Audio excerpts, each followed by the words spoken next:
a vote to cast on November the 3rd. Yes, we do. We are waiting, whether it be by mail or in person. We all have that one vote to go cast to put the correct people on Capitol Hill. So it's just that our drive is strong, and we're going to continue to hang on to that hope, because we know we got to change this government comes November the 3rd. Voting is the answer. Vote and making them uncomfortable. I love the fact that they are uncomfortable. Let's continue to do that all over this world, all over this country. That gives me the great joy. They gonna make us uncomfortable. We gonna make them uncomfortable. I have not a problem with that. You gonna make it hard for me? I'm gonna make it hard for you, because it's justice for everybody. It's justice for everyone. They are not going to stop us. That just makes me want to fight a lot more. It brings fire to my belly, because we have to make footprints for the people, for people to come. We have to make footprints for the young folks, so they can have an example, so they can understand, so they can know that we tried. We will not stop trying. This didn't end with Martin Luther King. This will continue, because America has to own her shit. She created this. So we're going to keep fighting. We're not going to stop fighting. I'm going to keep walking. I'm going to keep talking. I'm going to keep speaking. I'm not going to be silent for nobody. The fact that I have a voice, my voice is being heard. And you fight for so many years. I've been in food service for over 10 years. So my voice is finally being heard. And I'm using these platforms to speak to people who feel the same way that I feel. And it's mind blowing. It shouldn't have taken all this time, but we're here now. We're being heard. And I believe being heard is the first step to opening many doors. Because if people don't take the time to actually listen to what you're going through or listen to what you're standing for, they can never understand. So my voice gives me hope, because I have a powerful voice. And I speak for a lot of people that won't speak up for themselves. The essential workers, their value, including myself, is finally being seen. People are like, oh, wait, what do you mean I can't go? Like, if we close down the grocery store, if we close down the postal service, all these things, it gives me a lot of hope. And I am hoping that we springboard off of this. This is not the end. This is the beginning of when we get Biden in, that this is a springboard to push how important we are, and that every worker is valued, and that if we don't have a seat at the table, we're going to be on the menu. So, and we've seen that in action in many different levels here. So we're going to be at those tables, and we're going to be insisting to be at those tables. Before I joined the union, I was in this spiral of desperation almost, because I didn't know where my life was going. I didn't know what I was going to do. I didn't even know if I was going to stay in my job with McDonald's or leave. And then union came along, and I learned all my rights, and I learned that what unions actually mean. And it was amazing. It changed my life. It opened doors that I never thought I would be able to go through. The same again, my son, he gives me the most hope out of everything. He's so resilient in the amount of things we've been through together, and he still smiles on a daily basis. Gives me the most love in the world, and I love him more than anything. But also what gives me hope is this movement, because it's the way it's growing, and the fact that I'm even on the phone to you right now. I'm in UK, you're in the US, and we've got somebody from Germany here as well. The fact that it's international, it's growing. I mean, I've got a t-shirt right here. There's fight for £15. You've got fight for $15. You've got fight for €15. It's all coming together. It's all coming together. The unity is beautiful. It's amazing. And it gives me so much hope and so much strength to keep on going. And it makes me so proud to know that I'm fighting amongst such amazing people. All direction, on all corners, we have to push to bring a change in this country. When we bring a change in this country, all American people are beneficial. All American people are using this way. So, as Jennifer mentioned, we are not running or having Joe Biden. As a whole, we have to change the landscape of this country.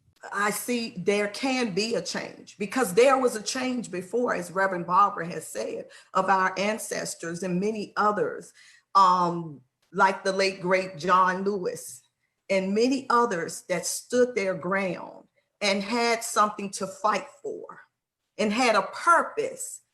And therefore, I told somebody yesterday, it's like a nightmare. I gotta really admit, sometimes I'm crying. We all are, I'm sure, in our own ways, in our own private time. It's like a nightmare. But one thing about a nightmare can end.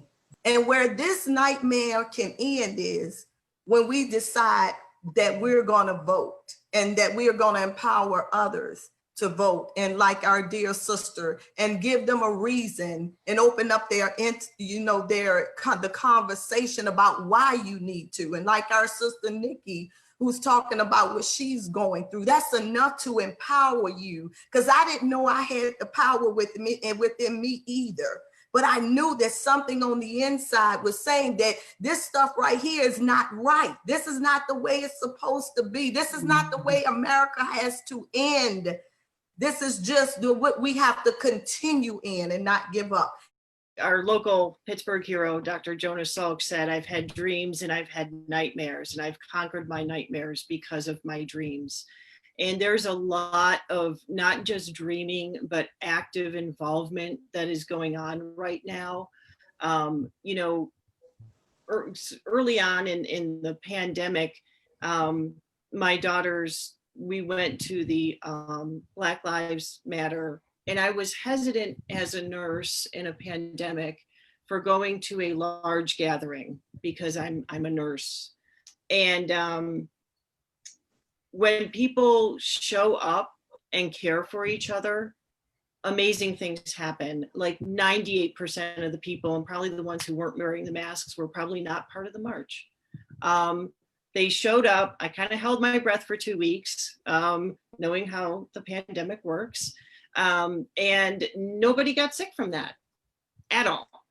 And that is one invisible enemy that we defeated by showing up and coming together. Haciendo conciencia en las personas jóvenes para que voten, porque ellos van a lograr la diferencia, y aún en las personas adultas. No tiene relevancia que sean hispanos o que sean de este país, porque hay muchas personas de este país que votaron por el presidente actual, pero ellos no conocen nuestro sistema que tenemos, el sistema que tienen ellos para nosotros acá. Se les hace conciencia para que ellos piensen y vean que nosotros necesitamos del voto aún de ellos para que podamos quedarnos en este país. Porque la mayoría de las personas de este país no saben que nosotros dependemos de ese voto. Si ellos votan por otro nuevo presidente, como sería Biden, que él ha prometido protegernos a los indocumentados, nos están ayudando. Y eso es lo que debemos de hacer, hacerles ver la diferencia entre votar por el actual presidente o por el presidente que puede ser. Eso es lo que yo hago, porque como no puedo votar, entonces yo no tengo familias que tengan para votar, pero sí tengo muchos conocidos jóvenes que piensan que no deben de votar, ellos no lo necesitan, pero yo sí lo necesito. Entonces les hago esa conciencia y ayudar a toda la persona que no está al tanto de la situación de los indocumentados, hacerle ver la situación, y así ellos votan y nosotros podemos llegar a tener un camino mejor en este país. Y esa es la esperanza y esa es la fe que nos mantiene, y esto es el deber de nosotros de hacerles ver la diferencia.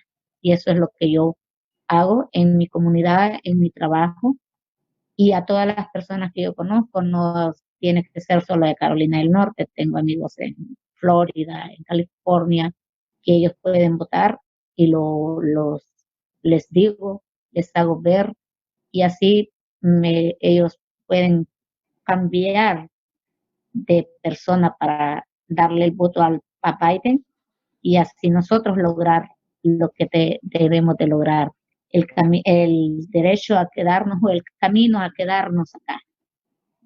Esa es mi trabajo en lo que respecta a ayudar a hacer para lograr hacer un cambio en este país. My hope is that the atrocities that we've experienced in the last 7 or 8 months, depending on when you start counting,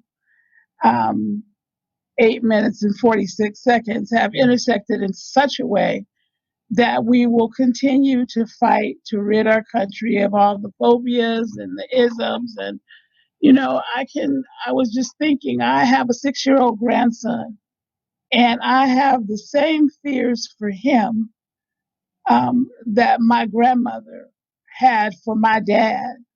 So that's 4 generations that I can count that have lived in fear of folk not, you know, making it home from work in the evening or home from school or what have you.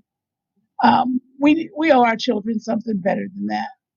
And I'm hopeful that the things that have happened in this immediate past continue to propel us forward.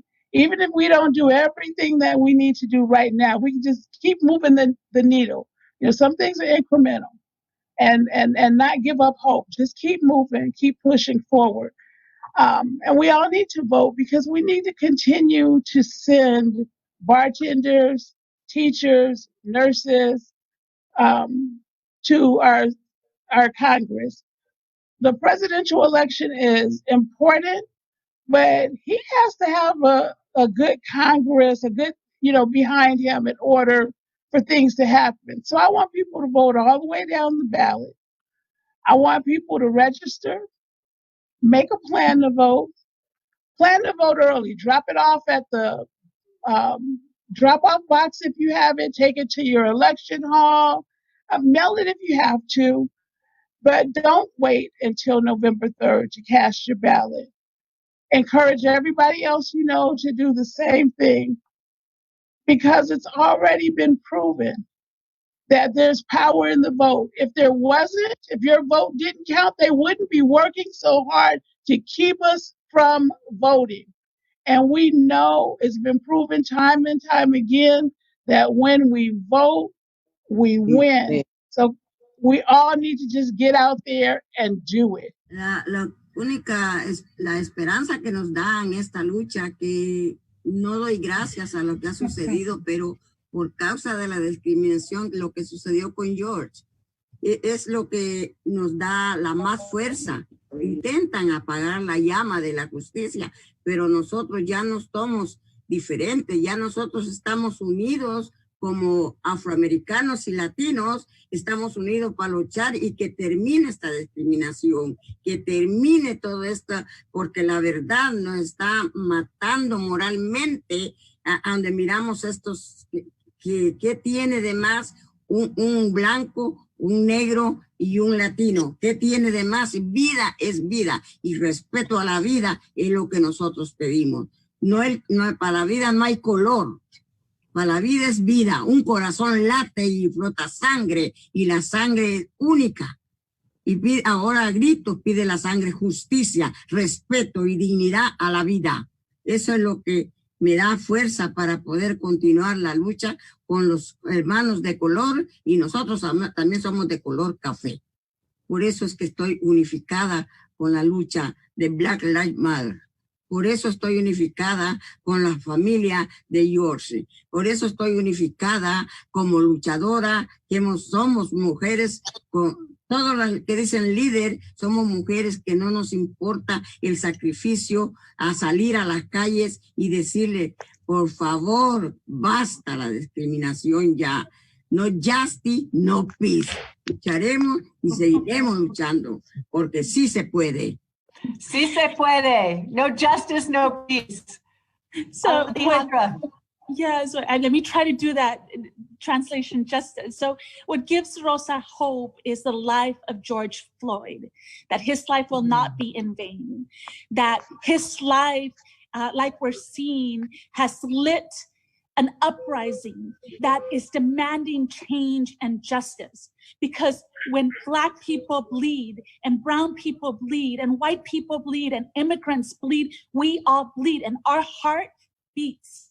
And our heart is screaming for justice, is demanding justice. It's not sitting down and just staying quiet. It is marching on the streets and screaming for justice, dignity, and respect. And so what gives me hope is Black Lives Matter. What gives me hope is Black and brown and people of color and white people in solidarity. What gives me hope is human life.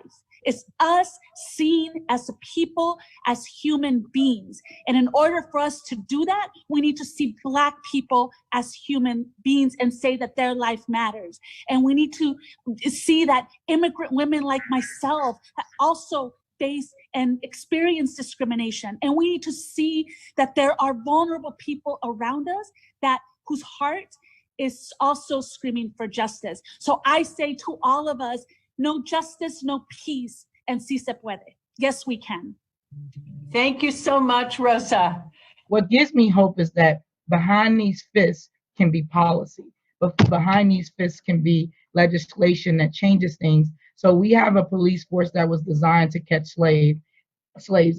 Where we're at Injustice Square was actually where slaves were sold. Our jail in Louisville was named after a famous slave catcher. So everything that we're doing is divine.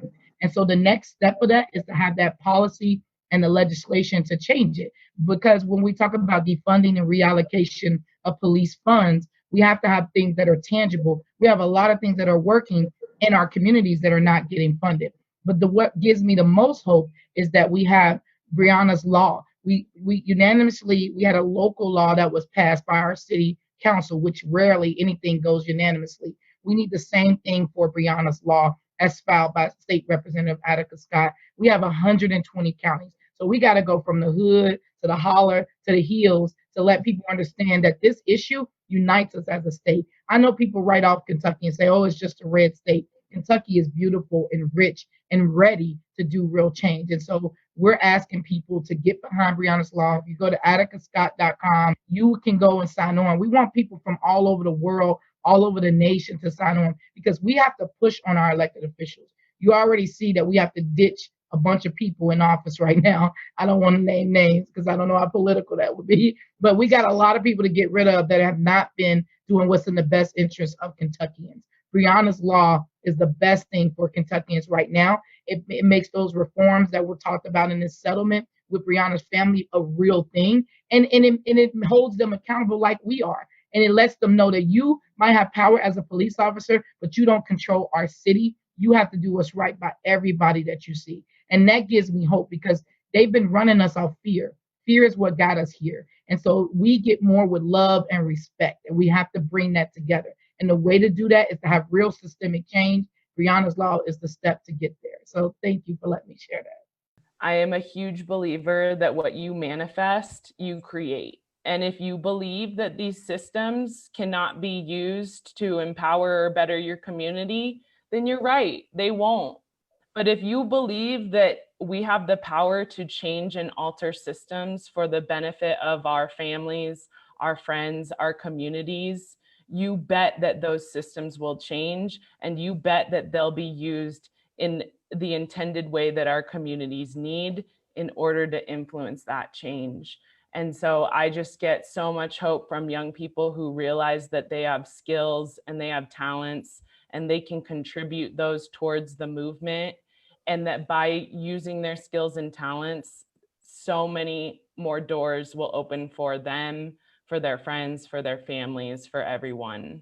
Nurses and caregivers are often overlooked during these times. And I just want to say, I do appreciate the selflessness that you guys have given to the world. What gives me hope is knowing that my brother's life will not go in vain. His death will not go in vain, because my family and I are going to continue this fight on his behalf. Seeing that there is better PPE given to employees, I went to a visual at Windsor and I saw the employees with PPE. I saw a resident with a mask. It was a happy, sad moment for me, because only if they had it a few weeks prior could have helped save my brother's life. But knowing that our family story and sharing it each time make a difference in someone else's life, and that our voices are being heard, but mainly those who can't speak voices are being heard. Those who've lost their life, their voices are being heard. Those who are in the facilities, in these nursing homes, their voices are being heard. I want all of the owners of these facilities and these nursing homes to be held accountable. Young people being active gives me hope. Exactly. I'm a Republican, and I watched the Democratic convention, and on Monday, seeing all those people, all the Republicans talking about supporting Biden and Harris, I was shocked. I was really shocked when I saw that, to see someone like Meg Harris, or Meg Whitman, I mean, you know, saying that she supported Biden. That was a shock to me, especially since she's not friends with local 1000. I've actually worked on the campaign against her when she ran for governor.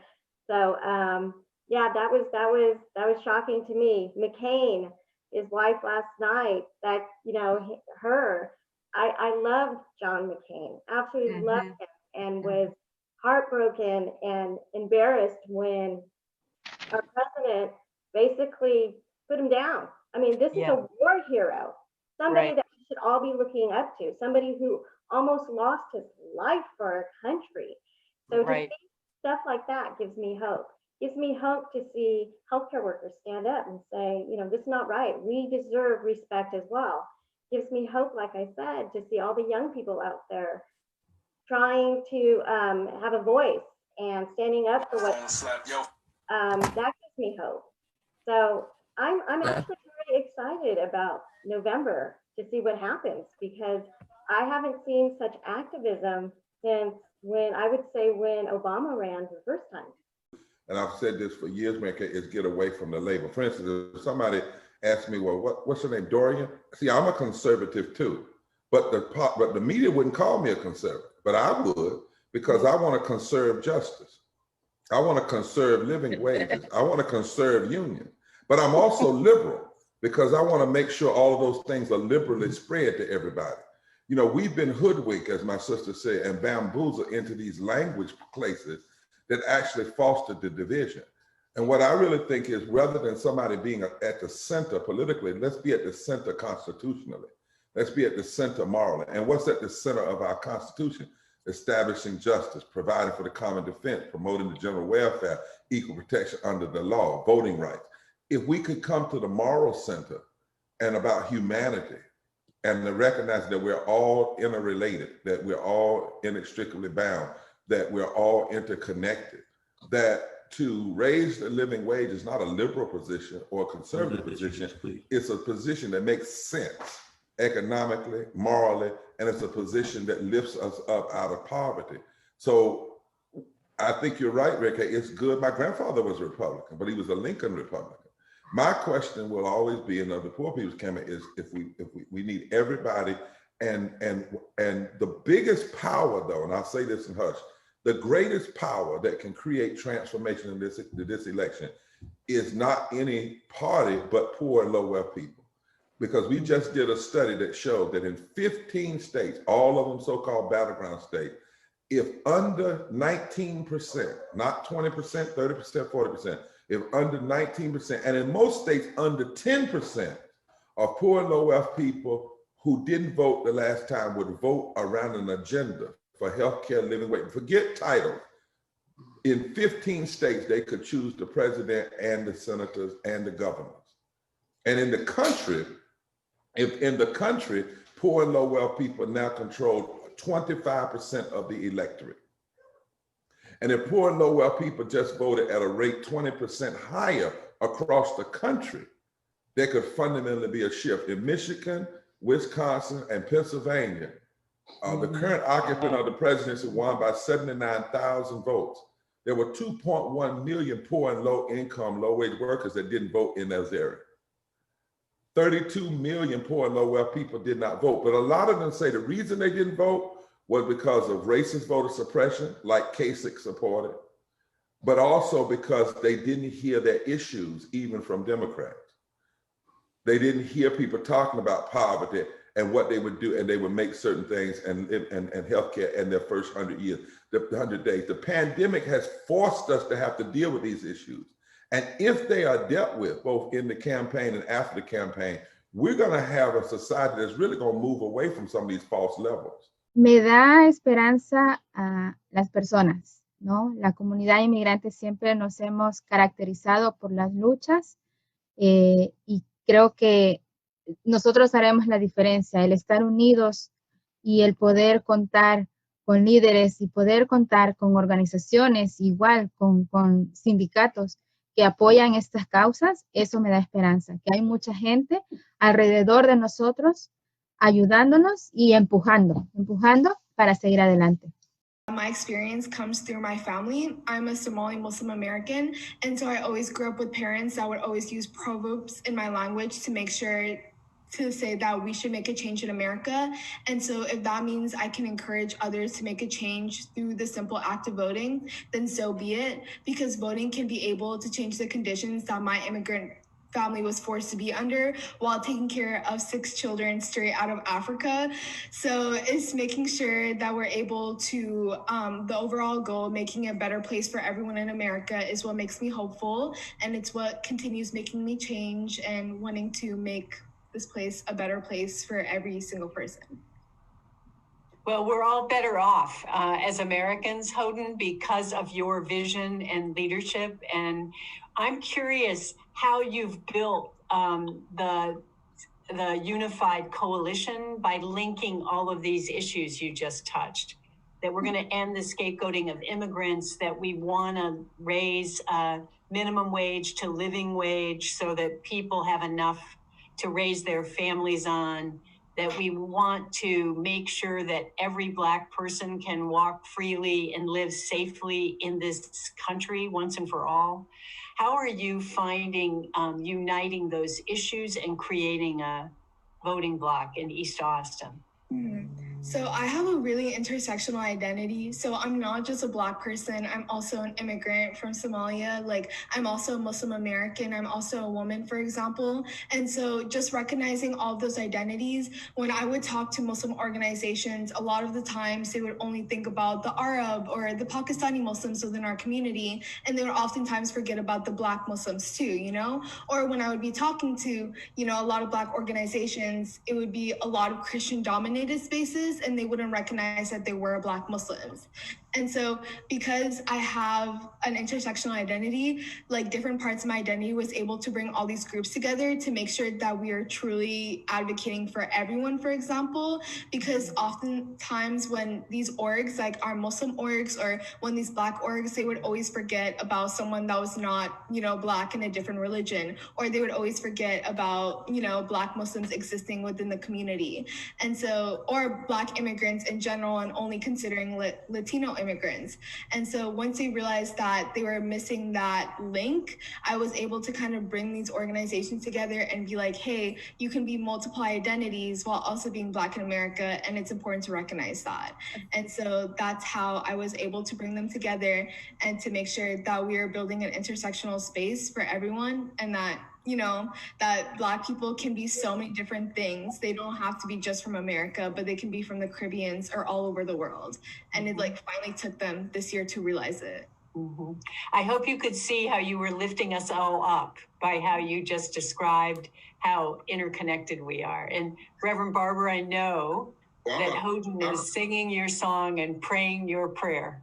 I am about to run over here. You know, she asked me to favor my daughter. I just took somebody to take. I just found my replacement. I just found the replacement of repairs. You can be the CEO of repairs anytime you want to. Sister Lake, now that's it. She said, "Don't limit me. Yeah. I have an intersectional identity."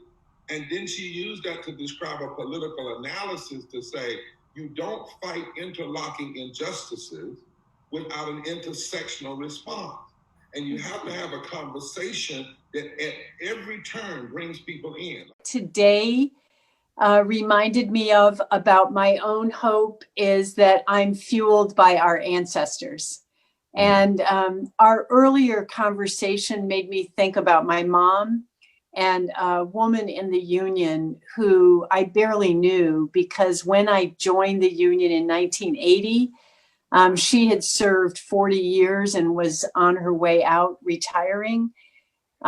She was a white woman, and she joined hands with a Black woman to advance the first Black woman to lead the local in Los Angeles that was forming for home care providers who were primarily Black women and then later more immigrant women of all races. And she insisted that I get hired for a job. And she called me and said, "I don't ever want you to quit without talking to me." And 40 years later, I think to myself, what a difference Eleanor Glenn made in making me understand that I couldn't ever give up without giving her a call. And so because I was afraid to call her, I never gave up.